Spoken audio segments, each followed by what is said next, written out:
আমরা জাতীয় শিক্ষানীতি অর্থাৎ এনইপি 2020 বা নিউ এডুকেশন পলিসি নিয়ে আলোচনা করব। এই ভিডিওতে সম্পূর্ণ আলোচনা করা হয়েছে, যেটি আপনাদের এসএলএসটি ইন্টারভিউয়ের জন্য আশা করি হেল্পফুল হবে এবং এই ভিডিওটি দেখার পরে আপনাদের দ্বিতীয় কোনো ভিডিও দেখার প্রয়োজন বোধ করি হবে না। ভিডিওটি সম্পূর্ণ দেখার পরে আমি একদম শেষে আমার হোয়াটসঅ্যাপ নাম্বারটি দিয়ে দেব। কেউ চাইলে সেখান থেকে আপনারা পিডিএফটি সংগ্রহ করে নিতে পারেন। তবে ভিডিওটি আপলোডের একদিনের মধ্যে আমাকে মেসেজ করবেন এনইপি 2020 পিডিএফ বলে। তার বেশি দেরি হলে কিন্তু আমি পিডিএফটি আপনাদের পৌঁছে দিতে পারবো না। চলুন ক্লাসটি এখন শুরু করা যাক। শিক্ষানীতির পটভূমি ও ইতিহাস। স্বাধীনতার পরে মোট 3টে শিক্ষানীতি এসেছে। ইন্টারভিউতে এনইপি 2020কে ভারতের তৃতীয় জাতীয় শিক্ষানীতি বলা হয়। এই তথ্যটি প্রায়ই জিজ্ঞাসা করা হয়ে থাকে। 1968 সালে 1964তে কোঠারি কমিশনের পরে 1968তে একটি শিক্ষানীতি আসে। 1986তে একটি শিক্ষানীতি আসে, যেটি 1992 সংশোধন করা হয়েছিল। 1986 শিক্ষানীতিতে বলা হয়েছিল নারী শিক্ষা, অপারেশন ব্ল্যাকবোর্ড এবং ওপেন ইউনিভার্সিটি চালু করার কথা। এবং 1968 শিক্ষানীতিতে 10+2+3 কাঠামোর কথা বলা হয়। 2017 সালে ডক্টর কে কস্তুরীরঙ্গন কমিটি গঠিত হয়, যা নতুন নীতির খসড়া তৈরি করে। 29 জুলাই 2020 কেন্দ্রীয় মন্ত্রিসভা এনইপি 2020 অনুমোদন করে। প্রায় 34 বছর পর নতুন শিক্ষানীতি আসে। তাহলে আমরা দেখলাম যে প্রথম শিক্ষানীতি 1968, যেখানে 10+2+3 এই কাঠামোতে চালু করা হয়।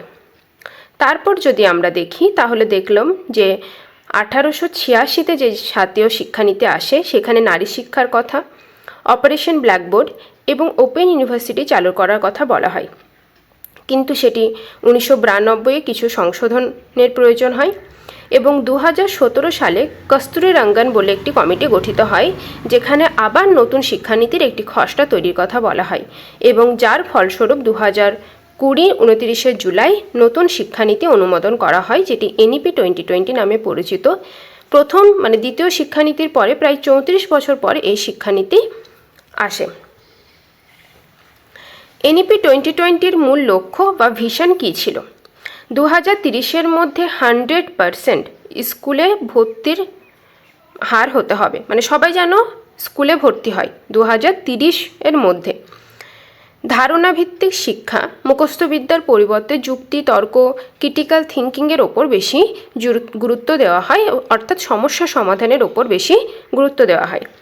বহুবিভাগীয় কাঠামো অর্থাৎ মাল্টিডিসিপ্লিনারি অ্যাপ্রোচের কথা বলা হয় এখানে। আর্টস, সায়েন্স পাঠ্য বহির্ভূত ও বৃত্তিমূলক একাডেমির বিভাজন দূরীকরণ, কেউ চাইলে সায়েন্সের সঙ্গে আর্টস পড়তে পারে, কমার্স পড়তে পারে। এইভাবে যে একটা মেলবন্ধন বা মাল্টিডিসিপ্লিনারি অ্যাপ্রোচ, এটিকে বলা হচ্ছে। ভারতীয় জ্ঞান ব্যবস্থা, ভারতীয় মূল্যবোধ, দর্শন, ঐতিহ্যকে আধুনিক শিক্ষার সঙ্গে সংযুক্তিকরণ। এরকম নয় যে আধুনিক শিক্ষা দেওয়া হবে বলে ভারতীয় জ্ঞান বিজ্ঞান বা ভারতীয় ইতিহাসকে, দর্শনকে ভুলে যেতে হবে। তাই ভারতীয় দর্শন, শাস্ত্র এবং ঐতিহ্যর সঙ্গে আধুনিক শিক্ষার একটি মেলবন্ধনের কথা সেখানে বলা হয়।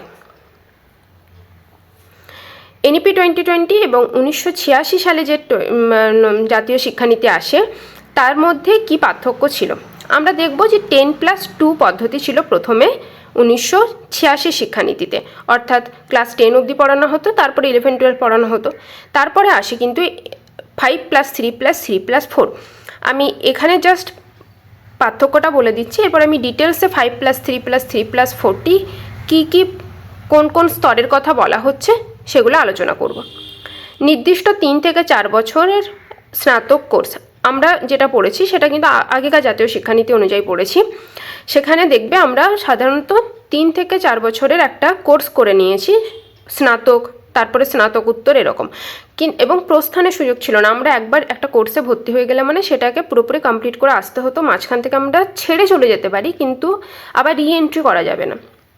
কিন্তু এনইপি 2020-তে 4 বছরের কোর্সের কথা বলা হয় এবং সেখানে একাধিকবার মানে আসা যাওয়ার প্রসেস সেখানে আছে। আপনি চাইলে 1 বছর পড়াশোনা করে মিডিলে ছেড়ে অন্য কোনো কোর্স করতে যেতে পারি, অন্য কোনো জবে চলে যেতে পারে, আবার এসে 1 বছর পরে আবার সেই প্রসেসটাকে আমরা কন্টিনিউ করতে পারি, মাঝখানে ছেড়ে যেতেও পারি, মাঝখানে এসে ভর্তি হতেও পারি আবার নতুন করে, এখানে কিন্তু কোনো বাধা নেই। একাধিক পৃথক সংস্থার সঙ্গে মানে নিয়ন্ত্রক হতো একাধিক পৃথক সংস্থা দ্বারা, যেমন ইউজিসি, AICTE, কিন্তু এখানে শুধুমাত্র একটা সংস্থার কথা বলা হয়, HECI, higher education commission of India. ভাষানীতি কী ছিল? সুনির্দিষ্ট নির্দেশনা কোনো ছিল না, কিন্তু এখানে ত্রিভাষা সূত্র অর্থাৎ মাতৃভাষা শিক্ষাদান মানে স্থানীয় ভাষা এবং যে কোনো দুটি ভাষাকে গ্রহণ করার কথা বলা হয়। মুখস্থ নির্ভর আগে ছিল বার্ষিক পরীক্ষা, কিন্তু এখন হচ্ছে ধারণা ভিত্তিক, একাধিক দফায় মূল্যায়ন হয়ে থাকে। বিএড কাঠামো বিভিন্নমুখী ছিল, এখানে 4 বছরের একটি ITEP ইন্টিগ্রেটেড টিচার এডুকেশন পলিসির কথা বলা হয় বা প্রোগ্রামের কথা বলা হয়। 5+3+3+4 এর কাঠামোটি কি এখন আমরা দেখে নেব। 5 বছরের একটি স্তর যেটিকে আমরা ভিত্তি স্তর বলছি বা ফাউন্ডেশনাল স্তর, যেটি 3 থেকে 8 বছরের বাচ্চাদের এর মধ্যে থাকবে, 3 থেকে 8 বছরের বাচ্চারা। প্রাক বিদ্যালয় যেটিকে আমরা অঙ্গনওয়াড়ি বলে থাকি বা PP বলে থাকি, প্রি প্রাইমারি, প্রাক বিদ্যালয় এবং তার সঙ্গে ক্লাস 1 এবং ক্লাস 2। প্রাক বিদ্যালয় হচ্ছে 3 বছরের, অঙ্গনওয়াড়ি বা PP হচ্ছে 3 বছরের এবং তার সঙ্গে ক্লাস 1-2, টোটাল হয়ে গেল কত? 5 বছর। এরপর আসছি 3 বছরের প্রিপারেটরি স্তর, প্রস্তুতিমূলক স্তর। তাহলে প্রথমটা ছিল ফাউন্ডেশনাল স্তর, তারপরে হচ্ছে প্রিপারেটরি, এখানে 8 থেকে 11 বছরের বাচ্চারা থাকে এবং 3য় থেকে 5ম শ্রেণী। তারপর আসবো আমরা 3 বছরের একটি কোর্স যেটাকে মিডিল বা মাধ্যমিক পূর্ব স্তর বলা হয়, 11 থেকে 14 বছর, 6ষ্ঠ থেকে 8ম শ্রেণী পর্যন্ত, এবং 4 বছরের সেকেন্ডারি স্তর যেটা মাধ্যমিক স্তর, যেটি 9, 10, 11, 12 মানে 9ম থেকে 10ম শ্রেণী পর্যন্ত 14 থেকে 18 বছরের ছেলেমেয়েরা এখানে থাকে। পুরনো স্তর ছিল তাহলে কি 10+2, কিন্তু এখন আমরা দেখছি যে 5+3+3+4 এর কাঠামো। প্রতিটি স্তরের বৈশিষ্ট্য কি? আমরা যদি ফাউন্ডেশনাল স্টেজ বা ভিত্তি স্তরের আমরা দেখি বৈশিষ্ট্য, তাহলে দেখব যে খেলাধুলা, অ্যাক্টিভিটি বেসড লার্নিংয়ের ওপর জোর দেওয়া হয়। দেখবে ওদের কোনো বই থাকে না, ওদের পড়ানো স্কুলেই পড়িয়ে দেওয়া হয়, ওদেরকে কোনো মানে ওদের ব্যাগ ফ্রি ওরা পুরোপুরি। শিক্ষাদানের মাধ্যম হয় মাতৃভাষা, খেলাধুলার মাধ্যমে, খেলার ছলে, নাচার ছলে, গাওয়ার ছলে তাদেরকে পড়ানো হয়। প্রিপারেটরি স্টেজ যেটাকে আমরা প্রস্তুতিমূলক স্তর বলে থাকি, ভাষা, গণিত, বিজ্ঞান, শিল্পকলা প্রভৃতি শেখানো হয়, এখানে ভিত্তি স্থাপন করা হয়, কিন্তু এখানেও খেলার ছলে ধারাবাহিকভাবে পড়ানো হয়। সমস্ত অঙ্ক করানো হবে, বাংলা, ইতিহাস, বিজ্ঞান, ভূগোল সব পড়ানো হচ্ছে, কিন্তু সেটা খেলার ছলে পড়ানো হবে। কিন্তু আগে যেটা দেখলাম সেখানে কিন্তু পার্টিকুলারলি কোনো আলাদা আলাদা করে এরকম ভাগ ছিল না মানে সাবজেক্টের। তারপর মিডিল স্টেজ যেটাকে আমরা মাধ্যমিক পূর্ব স্তর বলছি, 6ষ্ঠ শ্রেণী অবধি এটা ছিল, তাই না? মিডিল স্টেজে আমরা দেখলাম, ষষ্ঠ থেকে 8ম শ্রেণী অবধি দেখলাম। তো এখানে বিষয়ভিত্তিক শিক্ষক থাকবে এবং 6ষ্ঠ শ্রেণী থেকে ভকেশনাল বা ইন্টার্নশিপের সূচনা হয়, ভকেশনাল ট্রেনিংয়ের, যেটা কারুকার্য শিল্প, সে সমস্ত ট্রেনিং দেওয়ার কথা বলা হয়। এরপর আসছে সেকেন্ডারি স্টেজ বা মাধ্যমিক স্টেজ, এখানে মাল্টি ডিসিপ্লিনারি অ্যাপ্রোচের কথা আমরা জেনে থাকি। আর্টস, সায়েন্স, কমার্স প্রভৃতি কঠোর বিভাজন কোনো নেই, বিষয় নির্বাচনের সম্পূর্ণ স্বাধীনতা আছে। আমি ইতিহাসের স্টুডেন্ট, আমি ইতিহাসের সঙ্গে চাইলে কেমিস্ট্রি পড়তে পারি, চাইলে আমি নিউট্রিশন পড়তে পারি, আমি কমার্স আমার ভালো লাগে, হয়তো কমার্সে কোনো একটা সাবজেক্ট আমি নিয়ে নিলাম। তো এরকমভাবে আমি মাল্টি ডিসিপ্লিনারি অ্যাপ্রোচের সঙ্গে এখানে অ্যালাউ করা হয় এই স্তরে। এরপর দেখব ত্রিভাষা সূত্র ও মাতৃভাষার গুরুত্ব। অন্তত পঞ্চম শ্রেণী পর্যন্ত, কিন্তু আমরা আদর্শগতভাবে যদি দেখি তাহলে অষ্টম শ্রেণী পর্যন্ত আমাদের মাতৃভাষা বা স্থানীয় ভাষা বা আঞ্চলিক ভাষায় পড়ানোর কথা বলা হয়। আমি কোনো এলাকায় গেলাম, সেখানে হয়তো আমার মাতৃভাষা বাংলা, কিন্তু আমি হয়তো নর্থ বেঙ্গলের সাইডে যাচ্ছি, সেখানে তো মানে বাংলা পড়ানো হয় না, বাংলা ওরা জানে না, তো ওখানে নেপালি হয়তো তাদের প্রযোজ্য। তো সেখানে আমাকে স্থানীয় ভাষা হিসাবে নেপালিতে পড়ানো হবে, তার সঙ্গে অন্য দুটি ভারতীয় ভাষার কথা সেখানে বলা হয়, কিন্তু নির্দিষ্ট কোনো ভাষা কেন্দ্রের দিক থেকে কিন্তু চাপিয়ে দেওয়া হয়নি।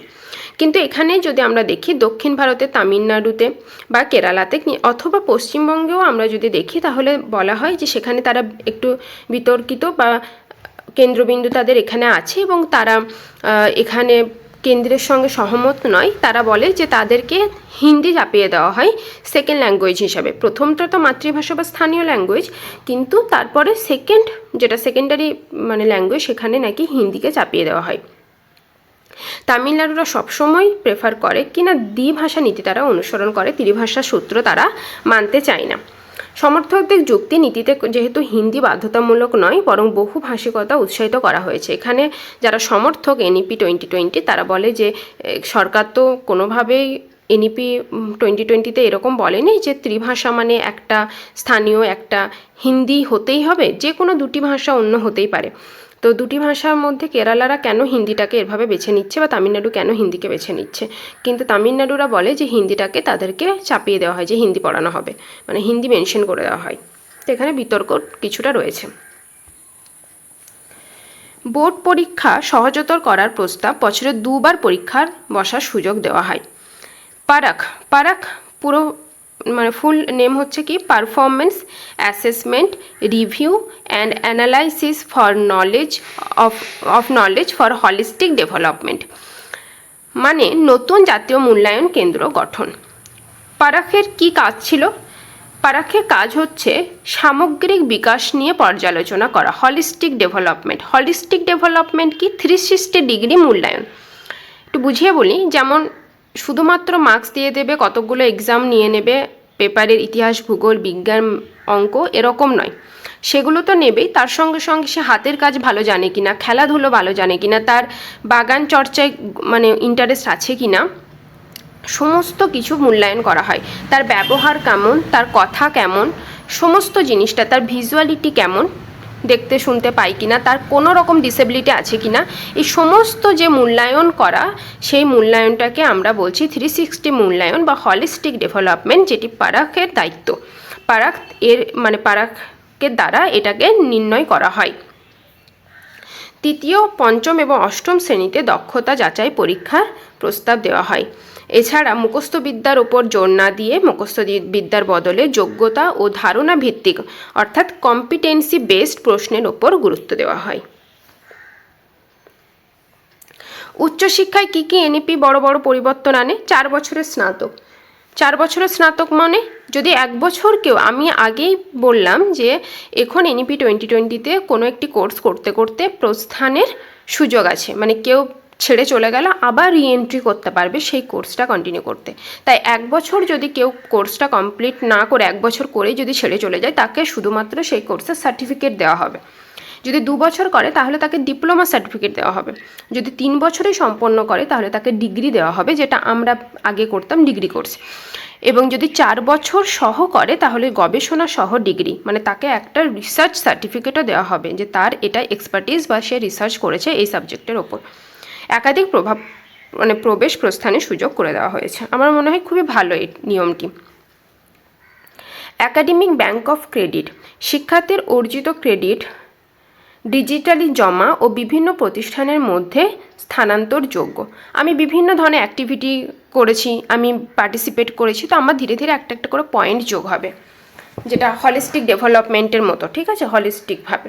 তো আমি সেই ক্রেডিটগুলো যেমন ব্যাংকে অ্যাকাউন্টে জমা করা হয় টাকা, সেরকম আমার একটা স্টুডেন্ট অ্যাকাউন্ট থাকবে। প্রত্যেকটা যেই ইউনিভার্সিটিতে ভর্তি হলাম, যেই ইনস্টিটিউশনে ভর্তি হলাম, সেখানে আমার একটা অনলাইন অ্যাকাউন্ট থাকবে। আমার সেখানে ক্রেডিট পয়েন্ট জমা হবে, আমি যা যা কাজ করেছি, আমার বিহেভিয়ার অনুযায়ী, আমার পড়াশোনা অনুযায়ী, আমার মার্কস অনুযায়ী, সমস্ত কিছু। তা আমি চাইলে যখন অন্য কোনো ইউনিভার্সিটি বা অন্য কোনো ইনস্টিটিউশনে আমি ভর্তি হব, বিভিন্ন প্রতিষ্ঠানে, সেই ক্রেডিট পয়েন্ট আমার তার সঙ্গে সঙ্গে ট্রান্সফার হবে, এবং সেই ক্রেডিট পয়েন্ট আমার একটি নির্ণায়ক মানদণ্ড হিসাবেও কাজ করবে। এমফিল বিলুপ্ত করে দেওয়া হয় এবং GER 50% লক্ষ্য, অর্থাৎ 2035 সালের মধ্যে উচ্চশিক্ষায় স্থূল ভর্তির 50% উন্নতি করার পরিকল্পনা করার কথা বলা হয় এখানে। শিক্ষক শিক্ষা, প্রশিক্ষণ ও নিয়োগ।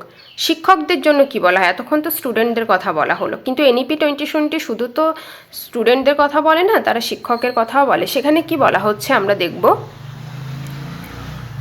সেখানে বলা হচ্ছে ITEP ইন্টিগ্রেটেড টিচার এডুকেশন প্রোগ্রামের কথা 2030-এর মধ্যে ন্যূনতম শিক্ষক যোগ্যতা হবে 4 বছরের একটি সমন্বিত BEd কোর্স, মানে 3 বছর একটা যে ডিগ্রি কোর্স থাকবে তার সঙ্গে সঙ্গে একটা BEd করে দেওয়া হবে। স্বচ্ছ ও প্রযুক্তি নির্ভর নিয়োগ প্রক্রিয়া এবং যোগ্যতা ভিত্তিক পদোন্নতি কাঠামো। শিক্ষকদের জন্য বাধ্যতামূলক CDP বছরে অন্তত 50 ঘন্টা প্রশিক্ষণের কথা বলা হয়। National professional standards for teachers প্রণয়নের প্রস্তাব। প্রশাসনিক কাজের বোঝা কমিয়ে শিক্ষকদের মূল শিক্ষাদানে মনোনিবেশের সুযোগ করে দেওয়ার কথা বলা হয়। কেন গুরুত্বপূর্ণ এইটি? শিক্ষকতা পেশায় প্রবেশ করতে ইচ্ছুক প্রার্থীদের জন্য ITEP এখন সবচেয়ে গুরুত্বপূর্ণ পরিবর্তন। শিক্ষকতাকে একটি মর্যাদাপূর্ণ গবেষণাভিত্তিক পেশা হিসেবে প্রতিষ্ঠার প্রয়াস। দেখবে BEd কোর্সটাকে কেউ প্রফেশনাল কোর্স যেন ভাবেই না, আমাদের ইন্টার্নশিপই হয় না, আমাদের কোনো কিছুই করানো হয় না, তাই না? তো গবেষণা ভিত্তিক এবং যেন মর্যাদাপূর্ণ থাকে এই শিক্ষকতা পেশাটাকে, তার দিকে ফোকাস করা। ইন্টারভিউতে প্রায়ই জিজ্ঞাসা করা হয় আপনি কেন NEPর শিক্ষক প্রশিক্ষণ নীতির সঙ্গে নিজেকে মানানসই মনে করেন। উত্তর কি বলবে তোমরা? এইভাবে বলবে যে কারণ আমি নিয়মিত নতুন শিক্ষণ পদ্ধতি ও প্রযুক্তি শেখার চেষ্টা করি, শিক্ষার্থী কেন্দ্রিক শিক্ষা, ICTর ব্যবহার, নিয়মিত পেশাগত উন্নয়নকে আমি আমার শিক্ষকতার অবিচ্ছেদ্য অংশ হিসেবে দেখি। এত কঠিন ল্যাঙ্গুয়েজে বলার দরকার নেই, তোমরা নিজের সহজ ভাষায় এটিকে তোমরা বলতে পারো যে এখন তো স্যার এখন ICTর ব্যবহার আছে, তো NEP 2020 নতুন প্রযুক্তি বিজ্ঞানের কথা বলে, তো আমার মনে হয় সেটি শিক্ষকদের জন্য প্রযোজ্য। এখন ITEPর কথা বলে, যেটি খুবই একটা সুযোগ, ভালো সুযোগ এবং মর্যাদাপূর্ণ গবেষণাভিত্তিক পেশার কথা হিসেবে সরকার ভাবছে NEP 2020 দ্বারা শিক্ষক প্রশিক্ষণকে। তো আমার মনে হয় এটি খুবই গুরুত্বপূর্ণ এবং মানানসই, বাস এরকমভাবে বলে দেবে। এরপর আসি প্রযুক্তি ও ডিজিটাল শিক্ষায়। ডিজিটাল শিক্ষা আমরা দীক্ষা, স্বয়ং এই সমস্ত ব্লেন্ডেড যে প্ল্যাটফর্মগুলো আছে অনলাইন এবং ব্লেন্ডেড শিক্ষা প্ল্যাটফর্ম, সেগুলোর কথা বলা হয়। আঞ্চলিক শিক্ষায় ভাষায় ডিজিটাল পাঠ্য কন্টেন্ট তৈরির কথা বলা হয়। দেখবে অনলাইন অফলাইন অর্থাৎ ব্লেন্ডেড লার্নিংয়ের প্রতি কিন্তু বেশি জোর দিচ্ছে শিক্ষা, মানে সরকারটা। যদি দেখা যায় এখন টেক্সট বুকগুলোতে না একটা QR কোড থাকে, সেখান থেকে যদি স্ক্যান করা হয় মোবাইলে, তাহলে মোবাইলে স্ক্যান করার ফলে সেখানে একটা তোমার অনলাইনে ওরা ভিডিও করে দিয়েছে, যেগুলো স্বয়ং বা দীক্ষা থেকে আপলোড হয়ে আসে। তো এগুলো খুবই ভালো একটি প্রযুক্তি এবং ডিজিটাল শিক্ষা হিসাবে তুলে ধরা হয়েছে এবং NEP 2020 দ্বারা এটা সফল হওয়া সম্ভব হয়েছে।